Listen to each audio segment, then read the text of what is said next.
Welcome back to your news. Mayor Billy Keyserling joins us today. Mayor, great to have you back. Glad to be back. Always glad to come back. Well, we're glad to have you, as always. So let's start with the Gullah Festival. That just happened, and it was a great success, was it not?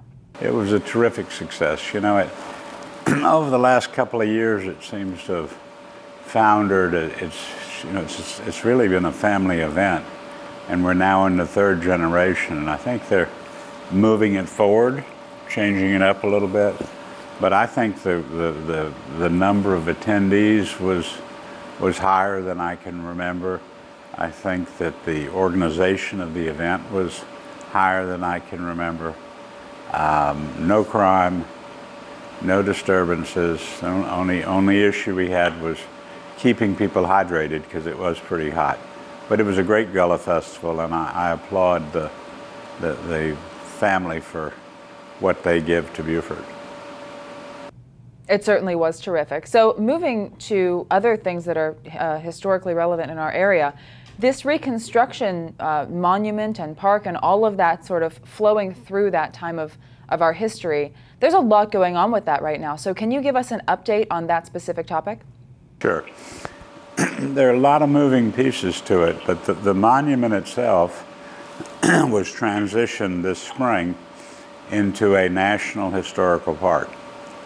The significance of that is that while within the monument there were 4 sites, it was limited to the footprint of each of the buildings in the site.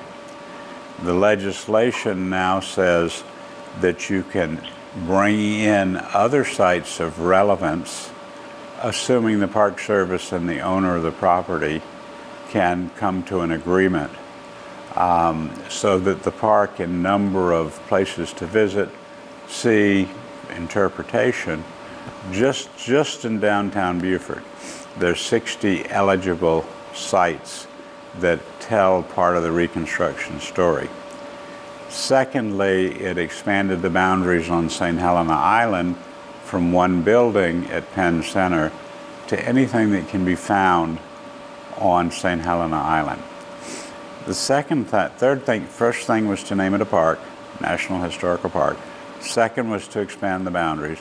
And the third, which really puts Beaufort on the map, is that the Park Service unit in charge of this park is going to be responsible for the selection of other sites across the country to be included in the network. So we're sort of ground zero, the starting place if you want to learn the story of Reconstruction.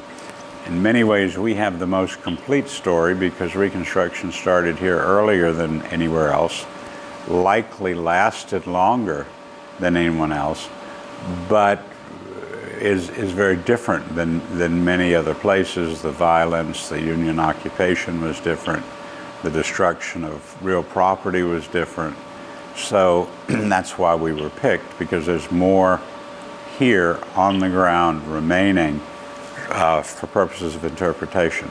But this is going to now be a national network. So it's a kudo for us, and the challenge is how do we as a community seize upon that opportunity to basically uncover and tell the untold stories of Reconstruction. We've got Mitchellville on Hilton Head, which is in the middle of doing a master plan, and after that the county is pretty much committed to give them a significant amount of money to implement their plan. You've got Penn Center that has its plans. You have, we've started a nonprofit, I've started a nonprofit that includes over 100 people who've been involved in this process since as early as 2002 as an advisory board. And our focus is going to be more of a learning center for young people. I think we need to get those 11, 12, 13-year-olds before they're tainted to realize that the story, to understand that in their textbooks they don't see the whole story. So we're going to create a choir, we're going to create a group of backpack journalists who, with iPads, Apple's been training them, are going to go out and learn stories about people, places, and events, put together short videos. We've got I think I said the choir. We're building an art studio with an artist in residence so the community can come in and take ideas that they have about Reconstruction, create visual interpretations for the public to share. And we're working with a national organization to train teachers to use what we've deemed to be the most complete curriculum. So this next year, it's all about educating young people, because I think, A, they need to know the most. B, I think it can unleash them from some of the misperceptions they have about themselves and about our country. And 3, they can always draw a crowd because people listen to them.